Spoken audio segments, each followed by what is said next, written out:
talk to me about development and your philosophy when it comes to developing players you work with? I think development comes from, quality practices and repetitions. It's not a quantity thing. It's not, a lot of times in the summer you'll see, a 5,000 shot challenge. That can be good, but if you're just flinging pucks, you're not going to get a whole lot out of it. So development wise, what we try to focus on are, depending on the age level, it doesn't really matter, but what events happen a lot during games that we can kind of improve on. So, whether, on professional level, we do a lot of board work, picking rims up off the wall, moving it, getting pucks to the middle. Nothing crazy, like there's no secret sauce or formula, but we're trying to work on the things that happen a lot and things that, kind of ways to do things more efficiently and better, regardless of the skill level or the age. Absolutely. And for yourself, you've kind of coached in a variety of different roles at this point. How have you honed your craft of coaching? Yeah, it's funny, like probably the most important part of my development as a coach has been coaching younger kids. If you can explain it to a 6 and 7 year old, you can explain it to an 18, 20 year old. So being able to coach someone or teach someone, a skill set 10 different ways, so the way that they can understand it, I think that's what's most important, is being able to relay concepts and information to the individual, and not like, I learn a certain way, I think of things a certain way, but not every kid's going to respond that way. So how can I communicate the goal so that a player can understand it? Sometimes it's, demonstrating it, sometimes it's talking about it, sometimes it's having them doing it, giving them specific feedback. But I think if you get to know each player individually, then you can coach them specifically. Definitely, yeah. There's something to be said about forming that connection with each player, I think, just because everyone is different.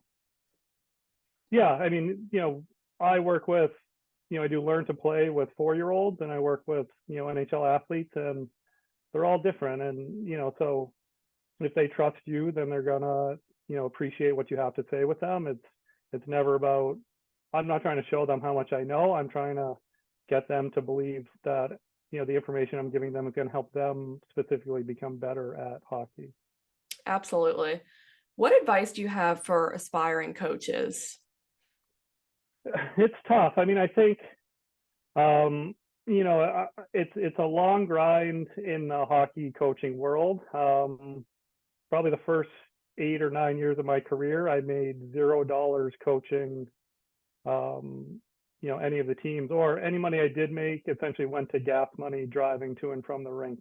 Hmm. I think if you continue to improve and invest in yourself, reading books, going to seminars, talking to other coaches, watching hockey, trying to be as active and involved as you can. If you continue to improve, hockey's a small world, and eventually you'll probably meet somebody who knows someone who's looking for a coach, and then you'll get an opportunity that way. And if you do a great job there, I think there's potentially other opportunities. I've learned that, some of the people, 10 years ago who I met in a division, I was a volunteer assistant at Curry College. I was replacing Ryan Warsofsky. Well, Ryan just got hired to be the head coach of the San Jose Sharks. So, he went from Division 3 to the NHL, and it's not that common, but I think if you continually work on improving as a coach and learning and trying new things, and you're willing to do what it takes to get better, that at some point, and I don't know when that is, but at some point, you'll meet the right people, or you'll have an opportunity to show what you can do, and then it's on you to kind of take advantage of it from there. Absolutely, yeah. Such a great answer. So, last kind of question for today. You work with a lot of elite players, obviously NHL. What's a big difference in mindset compared to maybe players who play at a lower level, if there is one? Yeah, it's funny, some of the college players were super resistant to feedback. Like, they thought they knew what was best for them and weren't as open to it. But at the pros, if you offer them something that they haven't thought about, or you're like, hey, I've been watching film and I think you need to do these things better. Like, they're definitely open to learning and growing and developing. They're they might ask questions, but they're not going to push back. They're not going to be defensive at first for the most part. I mean, some guys are, but I think they're open to improving constantly. And if there's any little tidbit of advice you can give them that helps them, they're gonna implement it or try it.